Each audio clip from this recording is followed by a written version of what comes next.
Hello and welcome students for this live session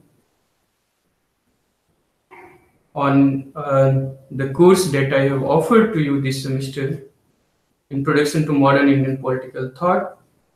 And you can ask me any questions, doubts, and queries that you have about this course, um, which you may have asked on discussion forum. But still, I think this live session will be a good opportunity for you all to interact with me with your questions, comments, and queries directly. So I welcome you once again to ask your queries, comments, and questions on this course.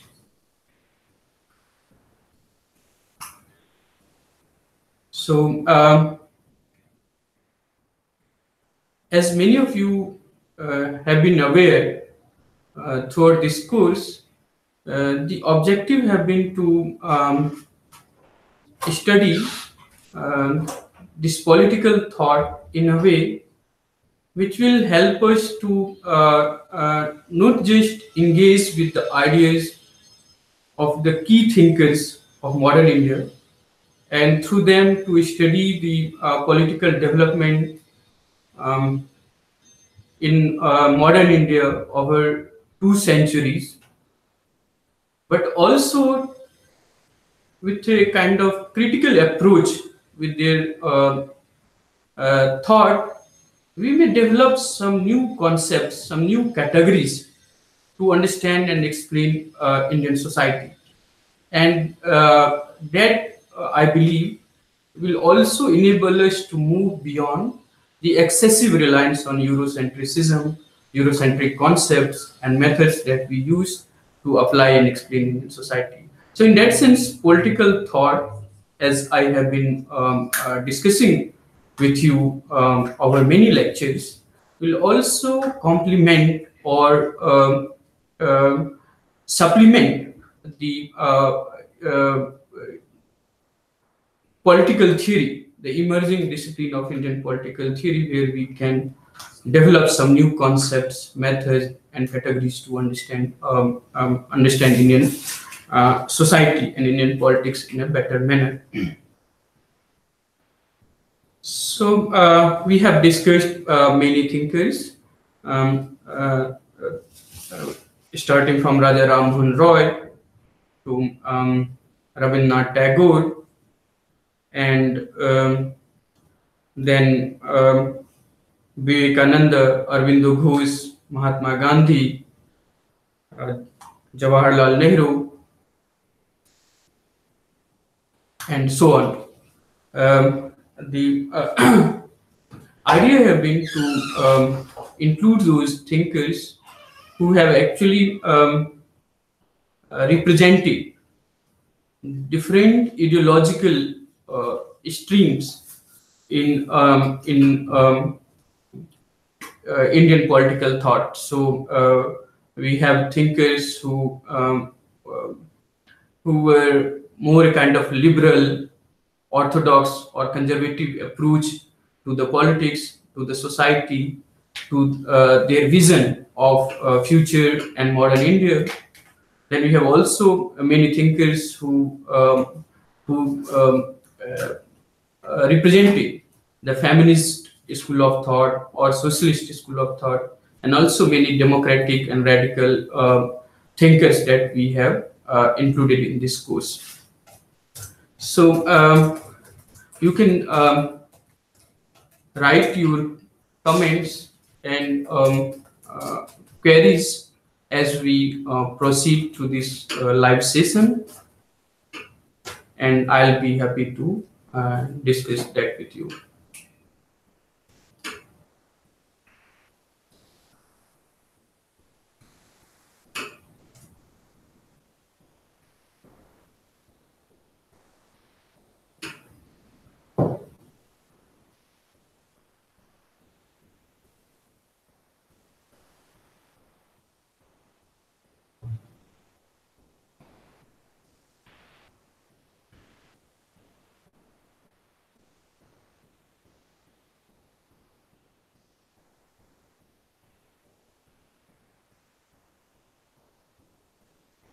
Okay, so maybe what I can do meanwhile is to discuss some of the questions that you have been raising on this discussion forum. So one question that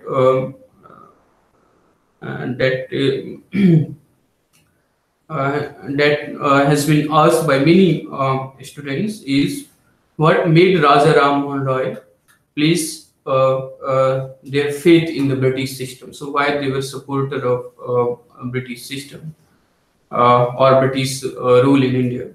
So this question is very crucial for us to understand the emergence of modern Indian political thought, and in that emergence, the confrontation or the dominance of European or British um, uh, uh, domination on this epistemological and also about the knowledge production is one of the reasons for many modern Indian thinkers to revisit India's past and its theories, its intellectual tradition, to respond to the colonial challenges, where many colonial scholars were arguing that Indian society do not have um, uh, any history really or political thought, so to say.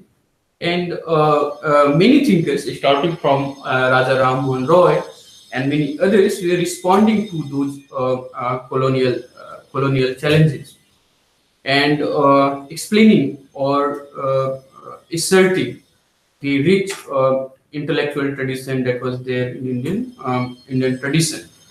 However, these thinkers were also aware of the decaying or degeneration of Indian society and widely prevailing social, religious, evil practices that was there. Now, to overcome those evil practices or religious dogmas, they believed uh, that the British rule will be helpful in bringing about rational approach to society, religion, customs, and tradition in India.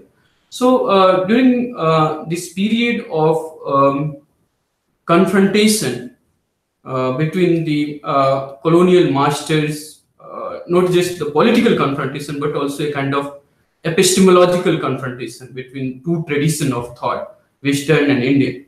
In that context, when Raja Ram Mohan Roy and many others like him were responding to such challenges, they thought that British rule is perhaps helpful in bringing about rationality and rational approach to Indian society. So, in comparison to that, they have also compared modern British rule with, say, just pre-colonial Indian past, that was Mughal rule, and they realized that some of their rights, like civil rights or religious right, is more protected under the British rule than it was during the time of Muhammadan rule.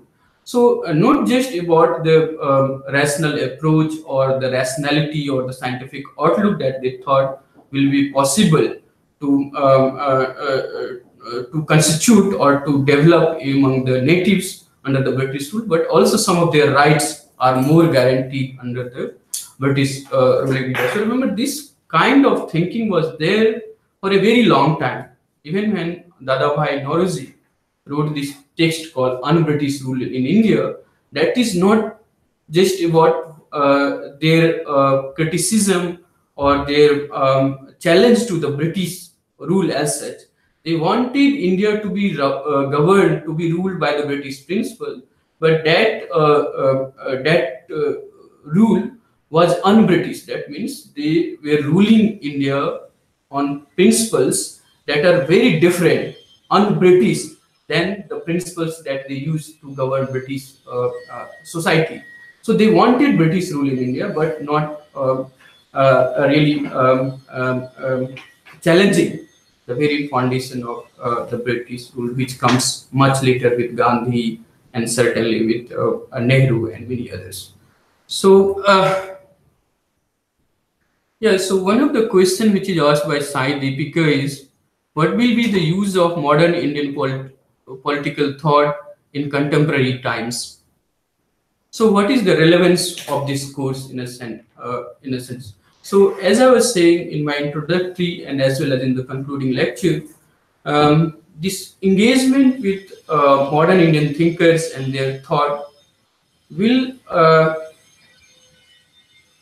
complement the political theory, the Indian political theory that we want to develop, we want to use to explain our society and our politics in a better manner. So, first, many of the themes that these thinkers were discussing is still relevant. So, for example, the question of modernity and the challenges of modernity that is there in Indian society or Indian politics is still being debated and discussed in our contemporary times. So is on the question of religion and politics. So Gandhi, Aurobindo Ghosh, Vivekananda, Savarkar, and many other thinkers were deeply engaged with this question of religion and politics and its role in modern India. And in contemporary times, again, you will find that this question of religion and politics is very conflictual, very contesting by different groups. So throughout this course, what you have also seen the evolution of political thought from a response to the colonial challenges to a more kind of indigenous approach to politics and society. And they were the thinkers who were not just reflecting upon society and politics, but also deeply engaged in the politics of their time. So they were also shaping the course and trajectories of India's history over a period of 2 centuries. So I think the relevance of this course is first that it helps us to understand the way Indian trajectories has unfolded over a period of 2 centuries. So we have closer engagement with those times, those eras, and the questions that they were discussing during those times, and also how those questions and discussions are relevant to understand, make sense of our contemporary politics and society. So the question of modernity or modern civilization, the question of caste, the question of democracy, the women rights as discussed by Ramabai, or constitution and constitutional morality, secularism and religious nationalism, and the idea of religion and politics are some of the questions that we are still grappling with in our contemporary times. So, in that sense, our study of modern Indian political thought is very relevant to understand some of these questions about Indian identity, about modernity, and so on. And also, it helps us to develop new concepts, new categories, new method and approach to understand Indian society. So we have been using and excessively reliant upon the Eurocentric views and approaches. I believe the critical engagement with modern Indian political thought will help us to develop new concepts, categories, and method to explain our society in a better manner.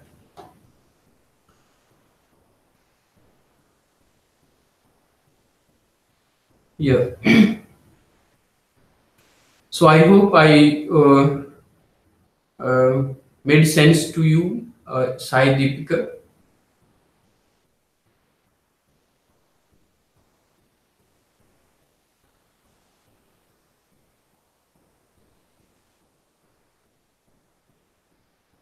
Okay, so let's move on to the next question. The question that we have been discussing: why Raja Ram Mohan Rai and why Indian thinkers were supportive of British rule and not really questioning the basis, the very legitimacy of British rule in India, which were based on exploitative relations or economic extraction of resources from India to Britain. Now, the point we have discussed during our lectures, if you remember, that there are certain questions which were historically not available to many thinkers. Like, for example, that how come British with such um, a small number of people come to rule, control, and govern such a vast territory like India? Now, this question, if you try to understand or grapple with historically, is itself wrong. That means they did not confront the India as a single united nation. They confronted and conquered India in bits and pieces and gradually established themselves as the superior power, superior authority.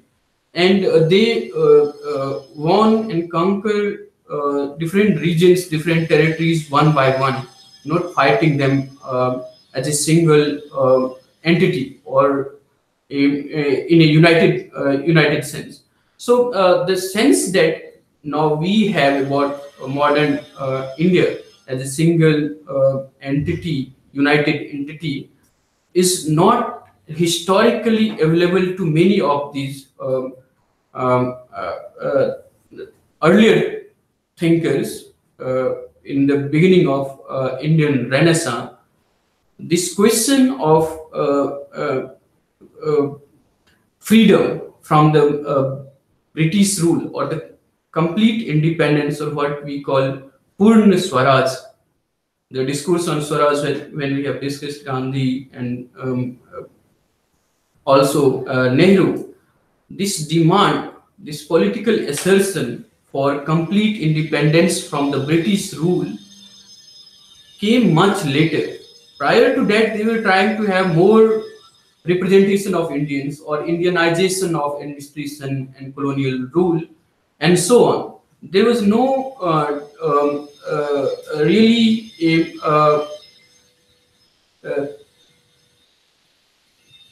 discussion or a kind of debate about the complete rupture or complete independence from the British rule. Of course, there were many revolutionaries and groups. They were fighting first war of freedom struggle, that is 1857, was a kind of assertion. So they did face such confrontation, but politically speaking, in the realm of political thought and ideas, the questions and the debate about complete independence from the British rule came much later, when nationalist movement became the mass movement under the leadership of Gandhi, Nehru, and Congress. So, okay, the Manish M is asking, how did you analyze the recent statements by political leaders on rewriting constitution with regard to modern Indian political thought? So, Manish, this is very thanks for this question. This is a very crucial question to understand, and one of the objective for me through this course is to not just understand only one stream of thought in modern Indian political thought, whether it is secular or religious or democratic or radical or feminist. So, if you recall my discussion about why some thinkers are included and why other thinkers are not included in this course, is to understood in a sense of our aim and objective to understand the evolution of modern Indian political thought through different ideological positions. And one may or may not like it, but there were simultaneous presence of conflicting, contesting ideas and ideologies about India, about Indian nationalism or future of India. One such dominating contestations was on the basis of communalism on the one hand, and the secular notion of nation on the other hand. So you may have remembered some of the discussions on nationalism through the thinkers like Aurobindo, Gandhi, Nehru, Iqbal, and Savarkar. We have grappled with this question or the contestation between two conflicting ideas about nation and nationalism. So when constitution was um, uh, uh, um, being framed, and the ideological premise of that constitution was debated in the Constituent Assembly, we did resolve to constitute India as a secular nation as opposed to a religious theocratic nation. Now, that does not mean that those who believes in the religious idea of nationalism or religious nationalism have disappeared. They continue to represent, critique the constitution, and you can see these statements or ideology in that context historically, and then you can take a position on which side of the interpretation about Indian history, Indian nation, or Indian constitution is correct. My objective here is to make you familiar with those ideas, those debates, and those contestations through the ideas of these thinkers. So that is how I say and request you to understand such a statement in light, and that makes this course more relevant for now than it was perhaps before, because some of the questions that we are grappling with was debated by these thinkers or activist thinkers, because they were also involved in shaping the destiny of modern India. So you can see these statements in the light of that history. Okay, so I hope that make some sense to you.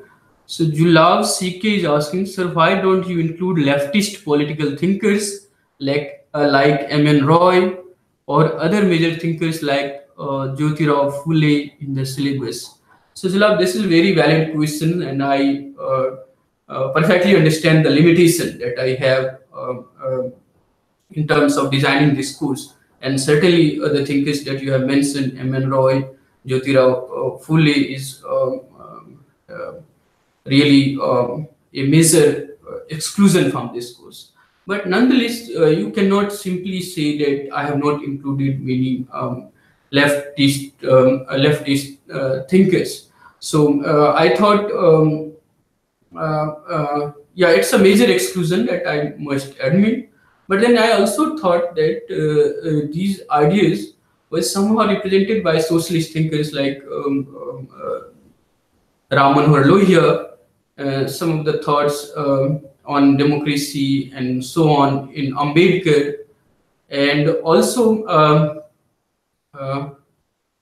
I think in many other thinkers, you can find the reverberation or representation of these leftist ideas. Certainly, Jayaprakash Narayan, M.N. Roy would have been a better inclusion, but still, I think more or less the course within the limits that we have had does represent major streams of ideology and ideological debates that was there during the evolution of modern Indian political thought. So that was the reason, because we have certain limitations. We could not include many of things. I was actually more interested in including Jyotirao Phule and Periyar, Jayaprakash Narayan, and many others. But I think their thoughts and the intellectual tradition that they represent is somewhat represented appropriately by many thinkers like Raman Lohia and others. So that's the reason for their exclusion. So, but I request you all to certainly engage with their thoughts and their ideas. So, my objective here has been to make the students familiar with different debates or ideological thought that is there in the modern Indian political thinking. Now, with the closer engagement and deeper engagement with these thoughts, we may unravel many unexplored thinkers, ideas, and themes, and that will help us to understand our society in a better sense. So, certainly, it is a way forward uh, to engage with not just these thinkers which are excluded from the syllabus, but I have also mentioned in my lectures that there is now the time to engage with many vernacular spheres or the Bhasa traditions in say modern Bengali, modern Punjabi, modern Marathi, modern Tamil, modern Malayalam. There are thinkers or group of intellectuals engage with some of these debates that we discuss at all India level with through key thinkers. Now, engaging with their thoughts will also enhance our understanding of modern India, modern Indian society, and some of the challenges that modern India is facing. So, yeah, a way forward would be to engage with many more thinkers than it is included, than it was included in this course. So, yeah, that's the answer to this question on the exclusion of some of the thinkers. Okay.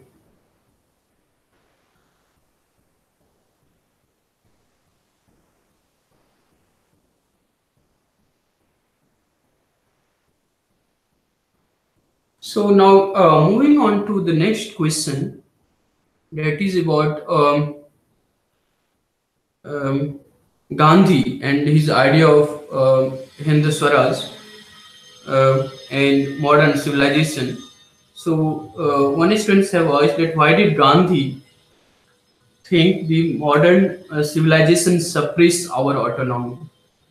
Now this question is very crucial to situate Gandhi in a time when we are, I hope many of you are also familiar with the post colonial thought, where they are revisiting the colonial past with not a kind of amnesia that the past is past and let's forget it. They revisit the past to understand or make sense of the many colonial hangover that continue to exist in the post-colonial times. And Gandhi was one such, or you can locate him as among the first wave of post-colonial thinkers who not only challenge the colonial domination or hegemony of epistemological approach, but also provided the alternative and critique to the very foundation of Western political thought that was there. So, if you remember, we have a kind of three set of modern Indian thinkers. One group of thinkers wanted to reproduce or imitate modern Western ideas in India. The second group of thinkers were those who actually wanted to revive India's past or India's glorious past. The third wave of thinkers were actually those who wanted to combine the Indian past or Indian tradition with the modern society or with the modern tradition. So, this question of why Gandhi thought that modern civilization will suppress India's autonomy is that this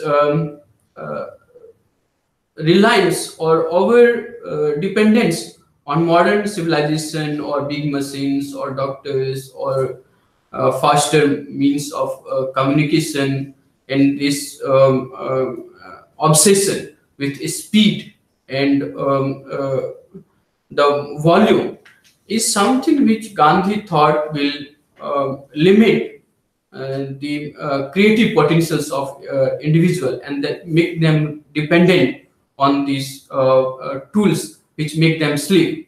So in that sense, Gandhian idea of Swaraj is much more deeper, much more broader than merely the political independence or using the modern technology that we have discussed. So I think on this question, one can revisit the lecture which we have on Gandhi and his critique to modern civilization and his ideas on Swaraj. So, okay, so Julav is asking one more question. Sir, your notes were very helpful. Could you please provide us with notes on other major Indian political thinkers too, as it might be inconvenient to provide lectures on this topic again. Also looking for the course to Western Indian politics. Okay, so I think this question is not really about the modern Indian political thought. This Western political thinkers we can think of maybe sometime in the future to offer for you. So thank you. I think we have provided the notes on all the thinkers that is included in the course. But if you want to read or study some other thinkers, we have given the exhaustive list of reference in all the lectures. So if you engage with those texts and those books or articles, it will give you ample resources to engage with the ideas and thoughts of many other thinkers, which is not part of this course. Regarding whether I can present any or provide any notes on these thinkers, so I'm sorry, this course and the notes about the lectures and all that you will get will be limited to the thinkers that is included. But certainly those other thinkers which you think should be studied should also be or can could also be studied through the references or the reading materials that we have been providing to you in this course throughout the lectures. So that you can also refer to.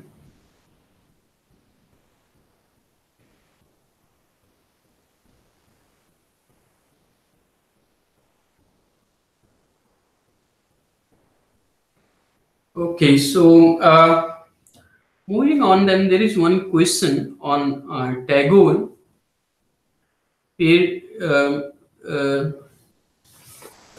the students have asked that my question is that in Tagore's sense, the true freedom was not a political. Okay, I'll take this question later on when.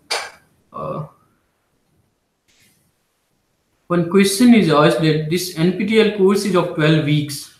The final exam is objective type or descriptive type. So I would like to tell you all that the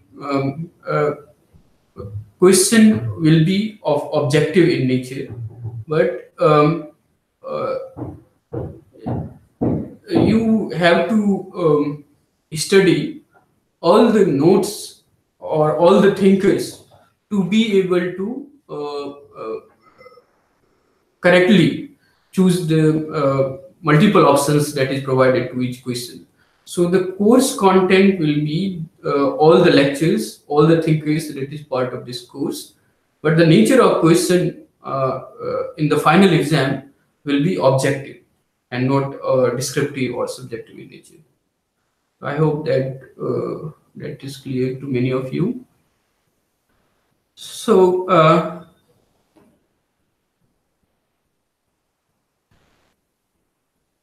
regarding this question of Tagore and his approach to politics, and what was his approach to fight the British or confront the British in India.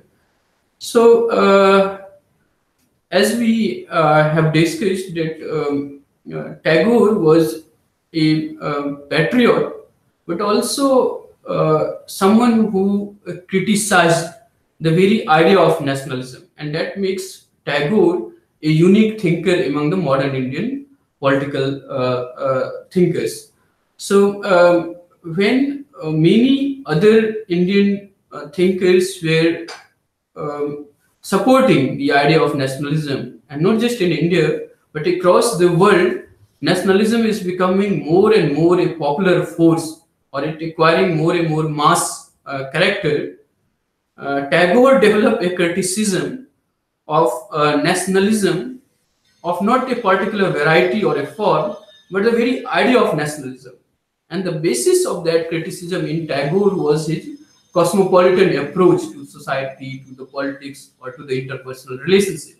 So that we have discussed during the lecture on Tagore's idea on nationalism or on cosmopolitanism, where he was more a kind of practical cosmopolitanism and arguing for East and West relationship, and not really fragmenting the world into different nationalities, which is based on mutual suspicion that leads to war, conflict, and so on, violence and mutual suspicion. So Tagore has a very different approach to the sense of belongingness on the one hand, to one's culture, to one's tradition, to one's region. At the same time, one's approach to the other cultures, to the world as a whole, or to humanity as a whole. So, Tagore's views on politics, nationalism is certainly a very fascinating thing to engage with, to understand more critically. Okay, so the next question is: are our political thinkers free from Western influence? All Indian political thoughts were the outcome of colonialism in India.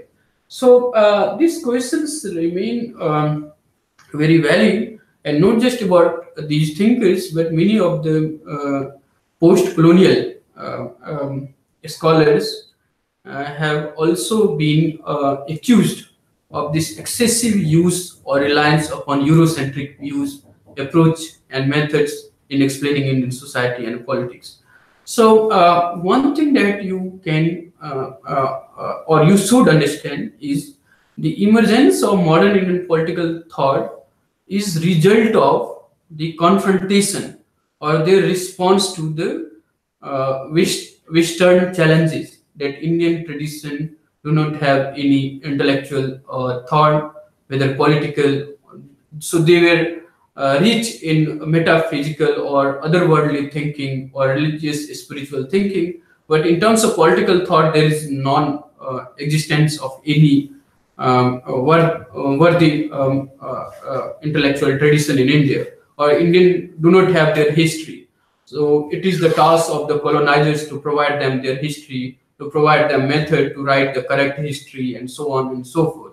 So certainly the emergence of modern Indian political thought is in response to this Western colonial challenges. But that does not mean that Indian thought did not exist prior to the colonialism. We have very rich tradition of Indian political thought in ancient time and also in early medieval and late medieval times. So we have unbroken intellectual engagement with ideas which is there in the social and the political which shape the social and the political world of India. So Dharma Shastra tradition, Arthashastra tradition, and many other things that we have discussed in our first lecture, at least the three periods or periodization of Indian political thought in ancient, medieval, and modern times, of course, is problematic, but does represent the continuity in Indian political thought. And this break and continuity is also one of the characteristics of modern Indian political thought, where they want to reconcile with the modern India ideas that is coming from the West, at the same time continue to assert the Indian tradition or in the thoughts of Gandhi, Tagore, and Aurobindo, and many others, as we have discussed. they're also using Indian tradition or Indian past to respond to some of the challenges. So it will be wrong to totally reduce the innovative thoughts and dynamics of modern Indian political thinking merely as a kind of response or just produced under the influence of colonialism. There is lots of innovation, lots of dynamic development in modern Indian political thought to do that. But the point about modern Indian political thought, especially on the question of self, state, secularism, democracy, individual rights, dignity, women's right, socialism, and so on, one can regard that these thoughts were developed in response to the colonial challenges. Okay, but it is entirely not correct to assert, however, that Indian political thought were merely the outcome of the colonialism in India, because many thinkers have actually went much ahead of this colonial challenges, and just by merely responding to the colonial challenges, to develop their own imagination, their own thought process. Certainly in Gandhi, that we have discussed, or in Lohia, we have seen how they were actually trying to develop a thought or a vision for future India that will be very different than what many modernizer or the imitators of Western ideas and intellectual tradition were trying to achieve in India. So yeah, they were not entirely influenced by uh, colonialism, even when they were responding to the colonial challenges. So in Tagore, most importantly, we have seen how he find this idea of nation is problematic, because he did not find any Indian language and its terminology capable of expressing the same meaning as nation anymore. So in his writings, he used the term nation as such. Similarly, in Gandhian critique to modern civilization, we have seen how he find modern civilization dangerous for Indian selfhood or Indian autonomy and so on. So they want India to connect itself with the past. Most explicit is in the views of Tagore. So when they were reflecting upon this question of why we were conquered by the British or the colonial rulers, and how come they were able to establish their rule in such a vast territory with such a rich history or intellectual tradition.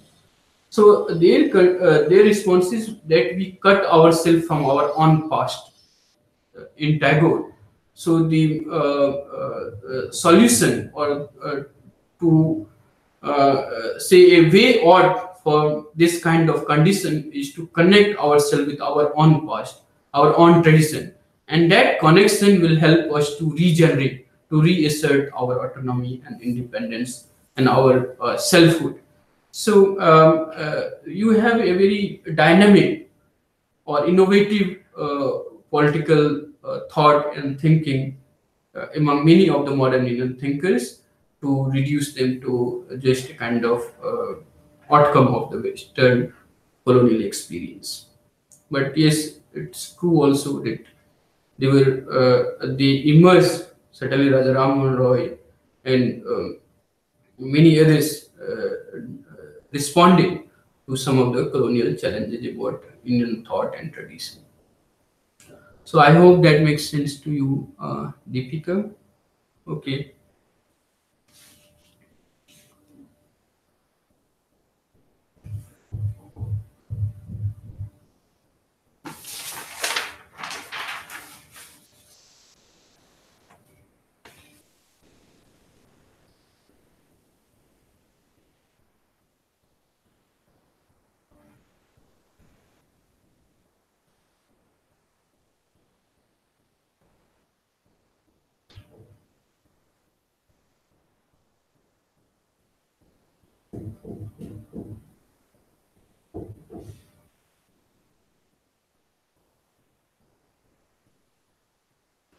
Okay, so some of the other things that we have discussed during this course was about their ideas on or interpretation of Hinduism or Hindutva, and there are varieties of interpretation. So starting from Vivekananda to Gandhi to Aurobindo to Savarkar, you see a many or at least two kind of interpretation about Hinduism or Hindutva.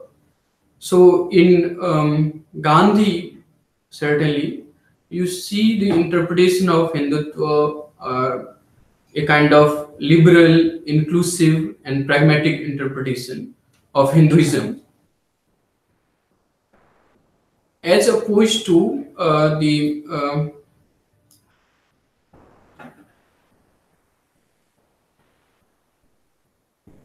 more exclusionary identity of Hindutva as a kind of political ideology, which is very distinct from Hinduism, and which we have discussed through the thought of Savarkar. So, even on this question of religion, and especially Hinduism, you see a range of interpretation which is often opposite to each other. So the Gandhian or Vivekananda or for that matter Aurobindo's interpretation of Hinduism is very different from its interpretation in Savarkar and his connection of Hinduism or which he defined very different from his ideology of Hindutva, which is the political ideology of Hindu nationalism. So you also see those contestations or different interpretation of Hinduism among these thinkers, and I think that discussion and debates will help you to understand and make sense of many contemporary discussions and political debates that is going on. So that is the also a kind of response to the question being asked: what is the relevance of modern Indian political thinkers in the contemporary times? It helps you to make sense of some of the contemporary debates that we are facing in our times, as it was being discussed by these modern Indian thinkers. It will make more sense to that and provide us also a way out. So the other question that is asked is why Aurobindo changed his ideas from nationalism to spiritual life, but why he changed his ideas immediately after the Alipur conspiracy? Is any strong reason is there? Yeah, this is very crucial, and thanks for this question. And as we have discussed in the lecture on Aurobindo also, that he started his political career as a revolutionary, and he was deeply engaged with the Swadeshi movement, and he conceptualized India uh, or Indian nationhood as a mother, and his engagement with Indian nationhood or India as mother was more spiritual in nature than political. And some of the political, so Aurobindo gradually developed a deeper interest or a kind of what he calls the inner calling. So this disenchantment with the politics of that time, the actual political development of that time, also is also there in the thought of Rabindranath Tagore when he was engaged in the actual politics of his time, but gradually developed a kind of distance from the active politics of his time. So is in the Aurobindo. Now, what is the reason or a strong reason from his his um, distance from the active national politics, and he continued to practice his yogic or a spiritual exercise very long time after his dissociation or distancing himself from the active politics. And many nationalist leaders also approached him to take political stance on some of the contesting issues of his time, but he refused to do so. Merely, I think if he engage with his thoughts, where for him there is a kind of subjectivity which is not or should not be confined to a nation. So he also provided a kind of very interesting alternative imagination of cosmopolitanism, or a kind of solidarity that cut across the boundaries of nationality, religion, and so on. I think the higher order or the conceptualization of self in Aurobindo was much more spiritual from the very beginning, even when he was actively involved in the revolutionary politics of his time. And his disenchantment is also because of that, because some of the developments he could not reconcile with as it was unfolding in the politics, and then he thought that the spiritual unity will be a more satisfactory experience or exercise for him to practice, and therefore one can understand this change or this distancing in Aurobindo from the active politics in this inner search for something more true, something more meaningful, which was the constant motivating factors in Aurobindo, even when he was a revolutionary. So his approach to mother nation or Indian nationhood was very spiritual, even when he was very active. And certainly later on, he seek a kind of unity by transcending the limits of nationality, religion, and so on. So his ashram and some of the practices that he followed there is much beyond the confines of a nation or nationality. So you can understand it in that light. I hope that makes some sense to you, Sindhu. Okay.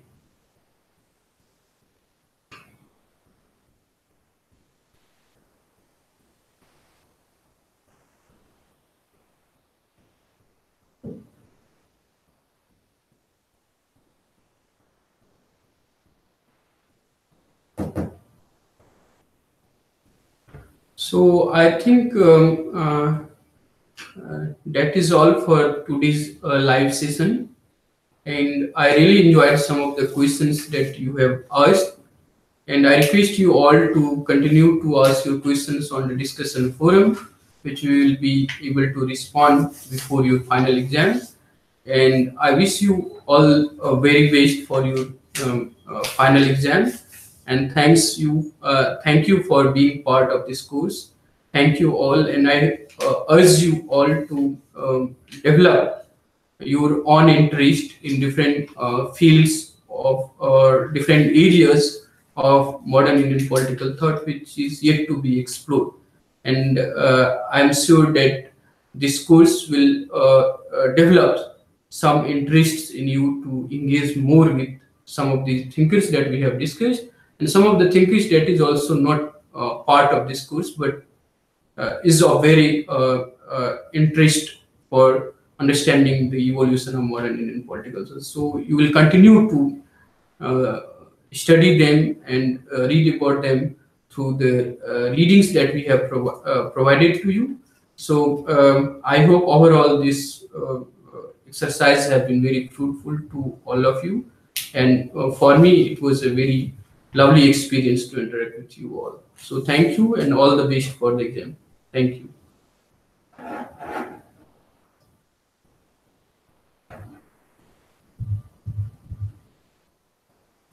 Thanks.